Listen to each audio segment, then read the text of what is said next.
সাহিত্য লেখায় আপনাদের সকলকে জানাই অনেক অনেক শুভেচ্ছা ও অভিনন্দন। আজকে আমরা জানব বিবাহের আগে গায়ে হলুদ দিতে হয় কেন। আমরা ছোটবেলা থেকেই দেখছি বিয়ের অনুষ্ঠান মানেই গায়ে হলুদ। বর ও বউ দুজনেরই কিন্তু গায়ে হলুদ মাখানোর রীতি বহুকাল থেকেই চলে আসছে বা এখনও চলে। কিন্তু কেন এই হলুদ মাখানোর রীতি, কেনই বা বিয়ের আগে, বিয়ের পরে নয়, বিয়ের আগে কেন গায়ে হলুদ মাখানো হয়, এটাই আমরা জানবো এই ভিডিওর মাধ্যমে।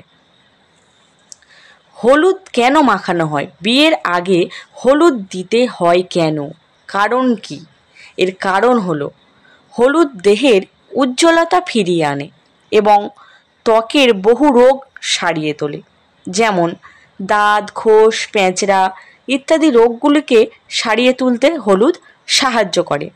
তাছাড়াও হলুদ গায়ে মাখলে গায়ের দুর্গন্ধ দূর হয়।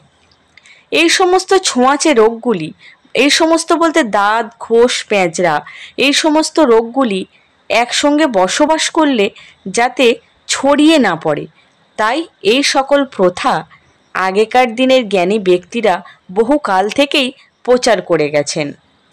এখানে তাদের কিন্তু বিজ্ঞান মনস্কতার প্রমাণ পাওয়া যায়।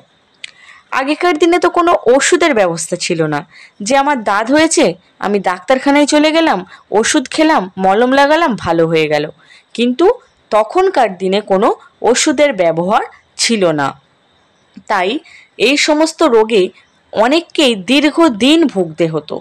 তাই বিবাহের মাধ্যমে এক বাড়ির রোগ অন্য বাড়িতে না যায়, তাই এই প্রথাও বিজ্ঞানসম্মত। তাই বিয়ের আগে হলুদ মাখানো হয়।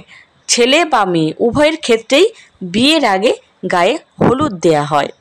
ভিডিওটি ভালো লাগলে চ্যানেলটি অবশ্যই লাইক ও শেয়ার করবে।